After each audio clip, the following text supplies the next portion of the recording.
My name's Meg, and I've been living and travelling full-time in my converted school bus, Mo, for nearly 3 years, with 6 of those months spent in Baja, where I met Mac, a Canadian motorcyclist on his way to Argentina. I put Mo on the ferry with the plan of travelling with Mac to Guatemala, and as amazing as it's also been super challenging, and not just the driving aspect. I'm naturally pretty optimistic, but Guadalajara was not off to a good start. After 2 expensive encounters with corrupt police and Mo stuck at the mechanics with an $8,000 repair quote, it turns out a bad airport experience can unravel anyone. This friggin' sucks. But before we get to the airport, we'll pick up where we left off at the mechanics in Guadalajara. We have 2 options here. The worst option or the biggest problem is repair the whole engine. We can make a little repair the profit will be less, but we can't guarantee how much time will it work. After a lot of back and forth of weighing all my options, including where I would live while I waited for the repairs to my home, I made a decision that made the most out of a bad situation. Decided it was best to get the bus fully repaired. So this is all of our stuff and packed up from the Airbnb, and we're back at Mo to swap it all and leave the bike here. And then we're gonna fly to Roatan for a couple of months while the bus gets fixed. Yeah, time to say goodbye to Mo and Mac's bike, the Mula. Now, the decision to fly to Roatan, Honduras may seem a bit random, but Mac's buddy Ryan, who he used to work with in Canada, now lives in Roatan working as a dive instructor. So with our visas expiring before Mo would be ready anyway, we figured why not spend the time waiting on Mo to be fixed there. Hopefully this whole flight thing goes well. It's at Guadalajara airport, but like, it's just been shitty. Like, Matt and I are just fighting all the time at the moment because, I don't know, I'm just stressed, I guess, but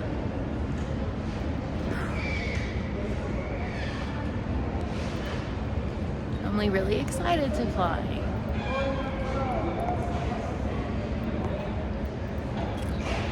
Sure, I'll be fine. I've got him just upset, and we've got like, it's like 11 o'clock, and our flight doesn't leave till 5 a.m.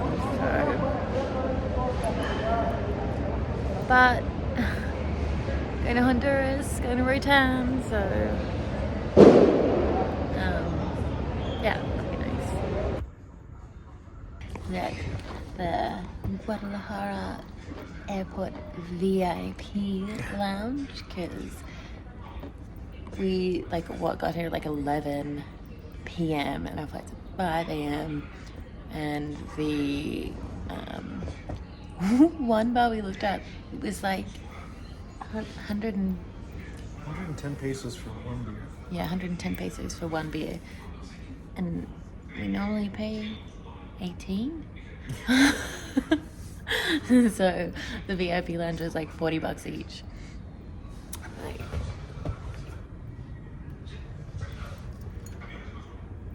free drinks and free food, comfortable couch. Yeah. Good stuff.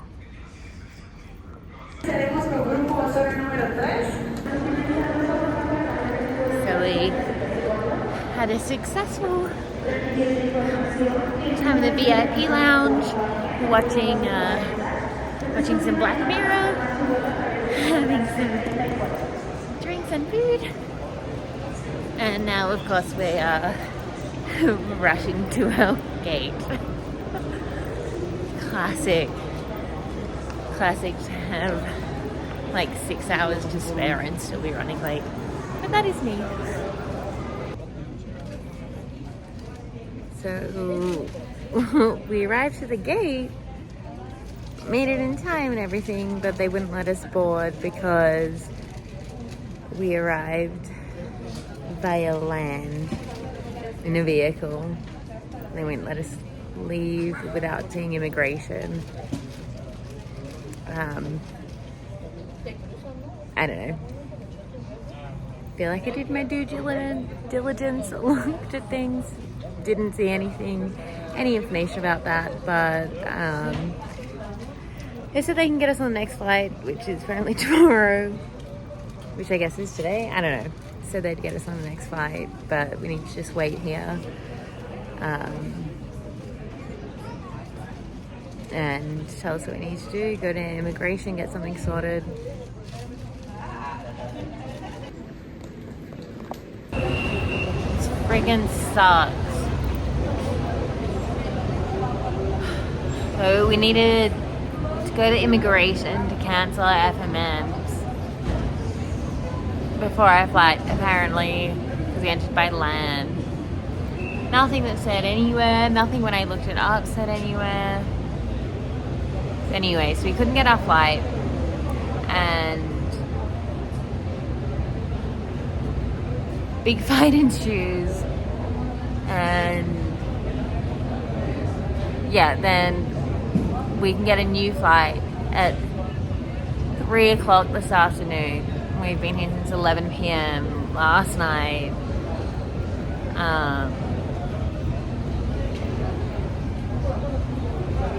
Yeah, but we can't actually check in, so we don't have proper boarding passes. But the counter's closed. So trying to figure that out at least.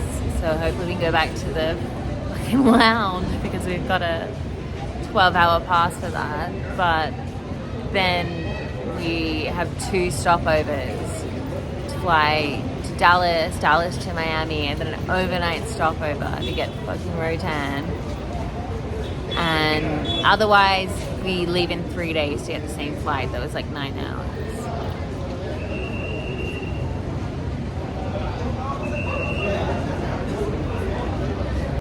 So after going to immigration, cancelling our FMM, we had to then wait for the American Airlines check-in to open because we didn't actually get new tickets.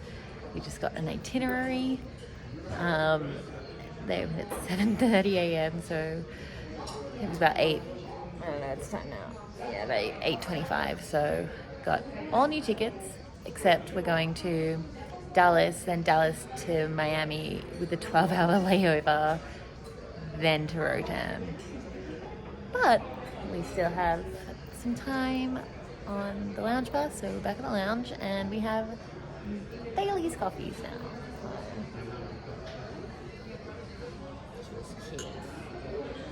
New day, reset. Ooh, cinnamon.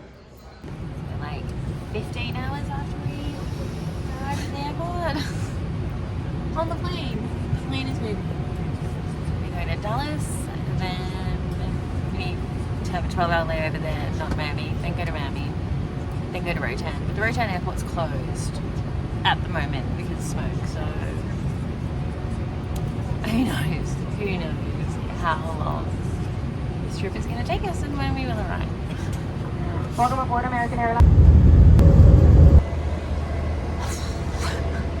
So we've arrived to Dallas for the freaking 12-hour layover, and there's no Wi-Fi. It's just not working. We have us multiple staff, and they're like, yeah, cool. Yeah, no, the Wi-Fi's shitty or it doesn't work or whatever, so we can't. We planned to just try and get a cheap hotel, possibly, but we just wanted to figure it out when we got here. Yeah, but so we can't do that, and we don't know which hotel or anything or what's nearby, and yeah, just like not having any Wi-Fi or data or anything because we weren't planning on being in the States. Like, we were just meant to be on a quick, like, couple hours stopover. So, I don't know, I think we're going to try and go through the main... Try and go through security and see what the lounge situation is. There's apparently like a little mini hotel thing, see how expensive that is. See if we're able to leave once we re-enter, because I don't want to be stuck in the freaking airport for 12 hours.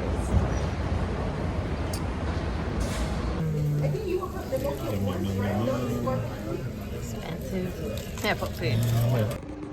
So we had like a huge freaking fuck around because I accidentally was rushed and stressed and accidentally booked the wrong location for this hotel, and it was this whole debacle trying to get them to like change the location. So I ended up not getting a hotel and just staying here until 5 a.m. Please do not block the doors. Yeah. Allow people to exit. About to get a train to our terminal and see if we can find somewhere to get some sleep, rest, chill.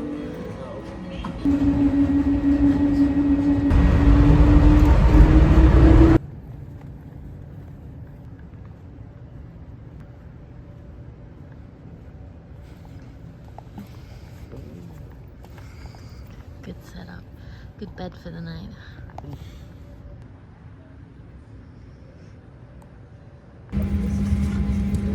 $24 later. And we're on our second flight to Miami instead of to Roatan. So, yeah, 24 hours after we should have been there, and it's 15 hours after we should have arrived, and we still got like 9 hours.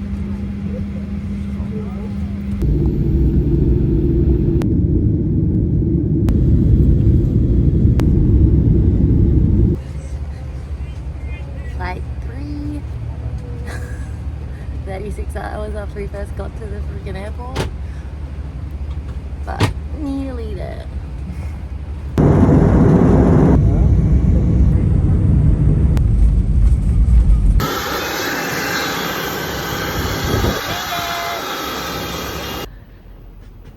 Made it to a cute little place. It's freaking hot. We just got a couple of nights here. It's because apparently the AC doesn't work, and like, I don't know if you can tell, but it's freaking hot. It's humid. But yeah, like, it's pretty cute, pretty good. Like, all nice outdoor shower closet thing and bathroom.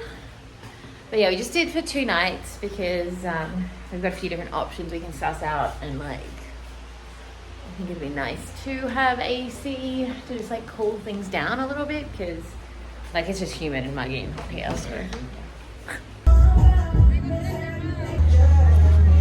after a bit of a nap, going for a walk, try and get some toothpaste, coffee and some food. It's pretty cool. Real beach town. We're really close to the beach. Sitting here waiting for pizza and all the lights and the whole street.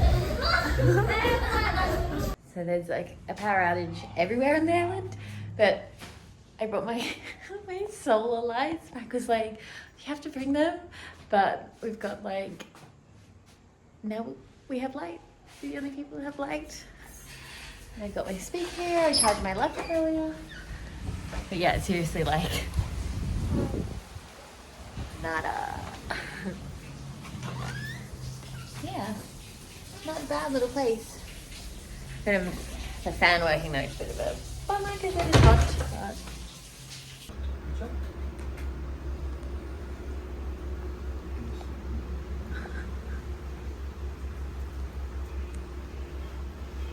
I just wanted to pop on, make a quick video, to just give a bit of an update about what's been going on.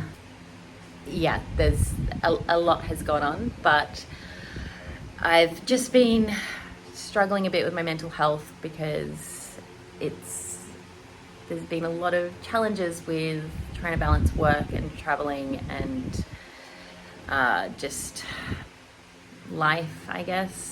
Started seeing someone professionally, and recently just got diagnosed with ADHD, which actually explains quite a lot of things and why I've struggled with some things that I'm struggling with. So yeah, I'm just kind of focusing on myself a bit, and in amongst all of the travel and things like that, had Mo booked in for the mechanics. Basically, it is going to cost a lot of money, around 8,000 US, and going to take at least a couple of months. So Mac and I have been staying in Airbnbs for like 3 weeks in Guadalajara. Got harassed by police when we were on the bike. Didn't have to pay a fine though that time, or a bribe, but it just wasn't great. Trying to just focus on work and like make as much money as I can to try and go towards this other big fucking mechanical bill. So yeah, that was kind of Guadalajara. Was there for 3 weeks trying to figure out what to do, work, make money, but ended up going to Roatan, Honduras. So this is where I am now. Kind of figured if we're gonna have to hunker down for a few months and work, may as well be on a tropical island instead of in Guadalajara, where it's just kind of a bit depressing and just getting harassed by cops all the time, just like, yeah. But don't worry, because after my mini breakdown and a walk, I was back to my positive self. This is like a 5-minute walk from where we're staying. So, sussing it all out. If you made it this far, thanks for sticking around as I share a vulnerable side of myself and what full-time travel can look like. If you want to see more of real travel experiences, including the highs that make the lows worth it, make sure to subscribe, because I have 2 months coming up in Roatan, Honduras.